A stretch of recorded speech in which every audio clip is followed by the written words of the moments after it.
Hello guys, good morning. Nakauli na ko gikag palengke.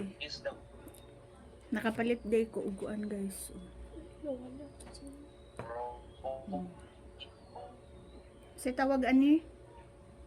Pinya. Pinya. Pineapple. Tapos nakuy lamian kayo siya. Naroon. Aray ko. Sarap. Miss Mendoza, Ira Pink. And then ako'y palitaw. Sure. Consult with others, Guys, seek palitaw others for guys. ideas and Ano siya, additional guys? insight. With 5. buko Use na siya guys. appropriate With tones buko. and expressions. Match the Tapos tone na of voice ako'y and expressions with the budbud message sa Bisaya. to be conveyed. Ambot unsa ni sa Tagalog 6. Value the guys. receiver. Receivers Comment lang mo kung respond unsa ni sa Tagalog. better if the sender Nalimot acknowledge ko. their interest. Basta kay budbud. Okay, thank you. Malagkit. So sometimes, if you're going to tell something, Tapos napudtay. maybe consult with other Tara. people. How you will make it simpler. Yes, kaya kung Use butanganan guys. appropriate tones, May kaya siya facial guys. expressions, gestures. Uy, ugas. Okay? Sometimes it doesn't have. Gasa naman You yan. don't have to make. Tamis kayo siya. Sidlis. You don't have to make it as if you are. Tamis kayo siya. No, parang nag-aaway ka. Sometimes you just have to make it loud. Or for example, you were asked to present in class. Diba? May report kayo. Use appropriate tones, make it loud. But you don't have to shout. Okay? Value the receiver. Know their interests. Consider them. Remember one of the 7 C's of effective Yan guys. 7 C's of effective communication? Ay. Consideration. Paano to? That is when the speaker Mm. knows the audience. Sino-sino ba makikinig sa'yo? Oh my God. Sino-sino bang nandoon? Wala may Ilan na. sila?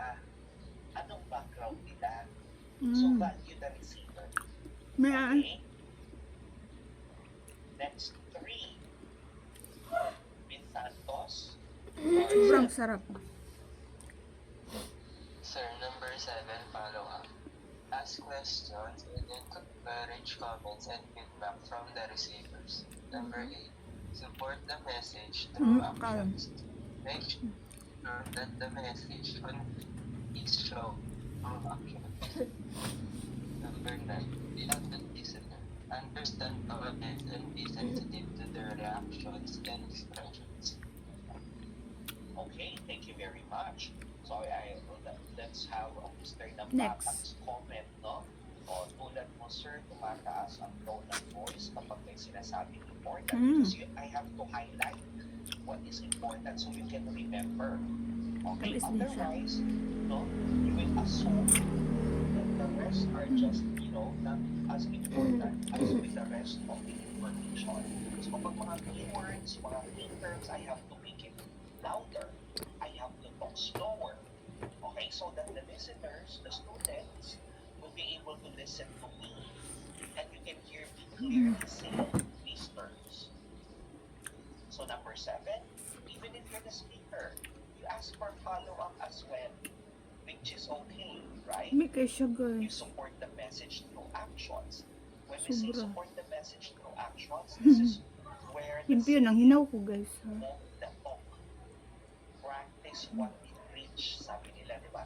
Kung yung sinasabi mo, Sarap. gawin mo. O, support the message through actions. And then, as a speaker, be a good listener, especially if you're part of the conversation. Correct? So it doesn't mean that you're the I-try natin yung kuha nila. Try natin yung palitaw. Palitaw tawag ba ani? Palitaw. Palitaw ba ni siya guys? Kalimot na ko sa unsay ngalan. Talag sar magugong palit ani. Kay mamili ko ba kung ang mamaligya ay ba? Sir, naman lang kayo. Pilion manggod na ako. Ano ko basta-basta mo kuan good mo palit og mga kakan Okay na po, sir. lang taon sa nakudaan. Maniid sa ba? Maniid sa ta. communication Ay ha mo dasmag. nawala ako. Space ba nakikita na sa Golden Cat? Maniid sa guys, ay ha mo dasmag. Basig na yung mga kuko, nagkaon nato, saon na lang.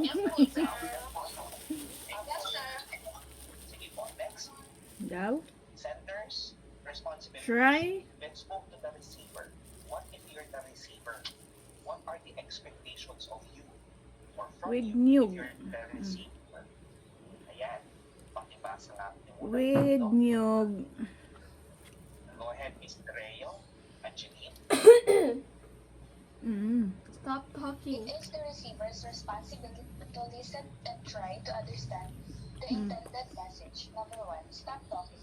Stop talking so you can listen to the Harap. message of the sender. Number 2, help the sender feel at ease. Make the sender feel that you are willing to listen to what he or she has to say.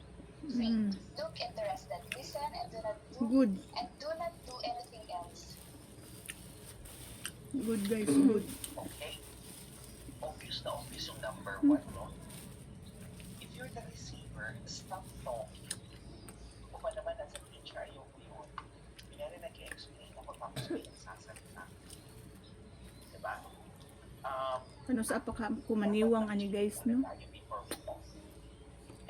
Tama. Listening is a skill that we have Plano to kong develop. mag-jogging, o saon, sige matagkaon Sabi ani. nila, listening is Hindi golden. ko ano dyan. Why? Because not all people know how to listen. Di lahat ng tao marunong Mayaw-yaw sad siya makinig. guys. Kasi gusto natin Saan may pag-kuan? nag-share.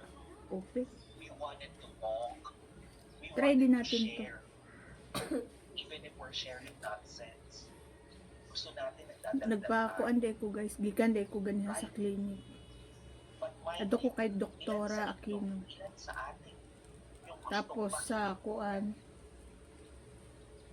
diba? sa Thursday, Imagine, for example, you have a problem. nagpakuan ko ani ako ang kuan guys. So, kung liog.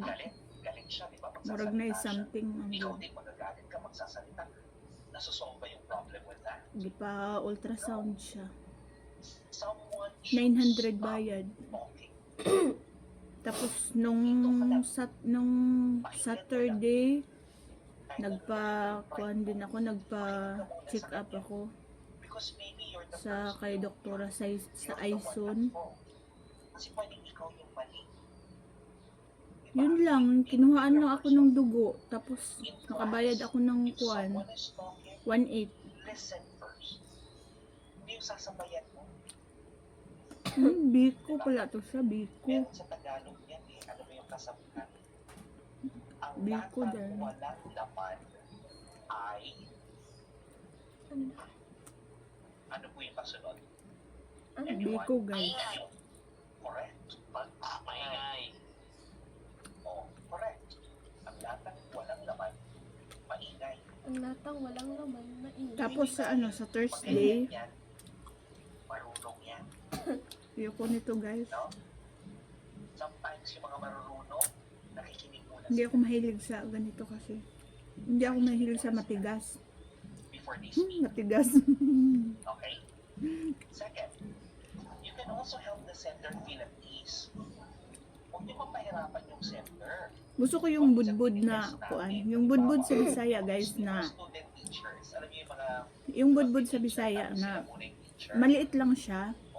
Tapos, maliit lang siya tapos sobrang ano niya, sobrang ay alam mo bago pa lang ito, mahirapan natin si Ma'am Tangina. sobrang ano, malambot. Diba? O, Okay guys, kung ka sa bye-bye isang na. seminar,